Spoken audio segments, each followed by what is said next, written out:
Hello friends, आज बात करेंगे कॉकरोच जनता पार्टी की, जो कि इंडिया में ट्रेंडिंग है।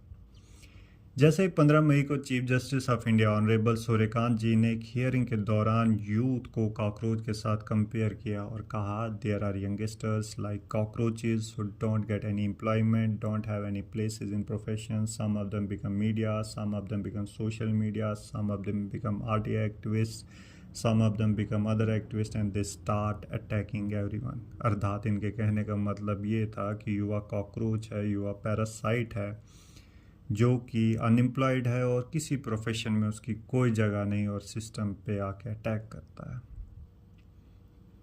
नेक्स्ट डे 16 मई 2026 को अभिजीत दीपकी ने एक वर्चुअल पार्टी लॉन्च की जिसका नाम रखा गया कॉकरोच जनता पार्टी। अलग अलग कॉन्टेक्स्ट में पार्टी काफ़ी चर्चा में है, वर्चुअल वर्ल्ड में ही सही। इसके नाम पे कंटेंट क्रिएशन हो रही है, स्टायरिकल वे में वीडियोस बन रहे हैं, स्टायरिकल वेज में टिप्पणियाँ हो रही हैं, डायरेक्टली बॉलीवुड इवन के पॉलिटिशियंस तो बोल ही रहे हैं, न्यूज़ रूम्स में डिबेट हो रही है। इससे एक चीज़ तो साबित हुई कि हाँ, ये पार्टी कहीं ना कहीं न्यूसेंस तो क्रिएट किया, एक यूथ के दर्द, यूथ के आक्रोश को तो दिखाया। इवन कि इनके 5 पॉइंट एजेंडा स्टायरिकल वे में डायरेक्टली टारगेट कर रहे हैं प्रेजेंट रजीम को। इनका पहला पॉइंट है no post retirement rewards for जजेस। हमने देखा कि पीछे कैसे एक फॉर्मर चीफ जस्टिस को राज्यसभा भेजा गया। दूसरा, प्रोटेक्शन ऑफ लीगल वोट्स। हमने देखा कि वेस्ट बंगाल में कितने वोट डिलीट किए गए। तीसरा, 50% रिजर्वेशन फॉर वुमेन। हमने देखा कि वुमेन रिजर्वेशन पे किस तरीके से पॉलिटिक्स हो रही है। चौथा, इंडिपेंडेंट मीडिया को स्पोर्ट एंड गोदी मीडिया पे बैन। हमने देखा कि प्रेजेंट मीडिया किस तरह और किस तरफ टिल्टेड है।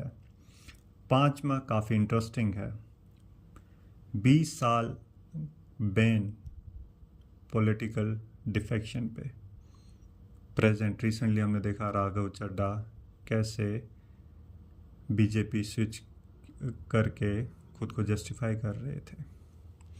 ये 5 के 5 पॉइंट कहीं ना कहीं प्रेजेंट रजीम को डायरेक्टली टारगेट कर रहे हैं, लेकिन बात यहीं ख़त्म नहीं होती। अगर इस कॉकरोच जनता पार्टी को वर्चुअली इतना सपोर्ट मिल रहा है, क्या रियल वर्ल्ड में भी ये कुछ पॉलिटिक्स पे इम्पैक्ट कर पाएगी? इसके लिए हमें इसका नेक्स्ट मूव देखने का इंतज़ार करना पड़ेगा। कहीं ना कहीं अभी ये कहना कि इंडिया में नेपाल की तर्ज पे जेनजीज रेवोल्यूशन लाएंगे, ये सरासर गलत है। क्योंकि इंडिया में रियल एक्टिविस्ट हमने देखा एक डिकेड पहले, इंडिया अगेंस्ट करप्शन, अन्ना हज़ारे, वो लोग भी एक एक्टिविज़म को जस्टिफाई नहीं कर पाए। ये तो वर्चुअल वर्ल्ड की पार्टी है, लेकिन हमें अभी इस पे कुछ भी टिप्पणी करना सही नहीं रहेगा। एक पॉजिटिव सेंस में उन इश्यूज़ पे बात तो हो रही है जिस इशू को दबाया जा रहा था, कम्युनल इश्यूज़ को ज़्यादा दिखाया जा रहा था। कहीं ना कहीं कोई ना कोई डिबेट एक इंसान की हो रही है, एक यूथ की हो रही है।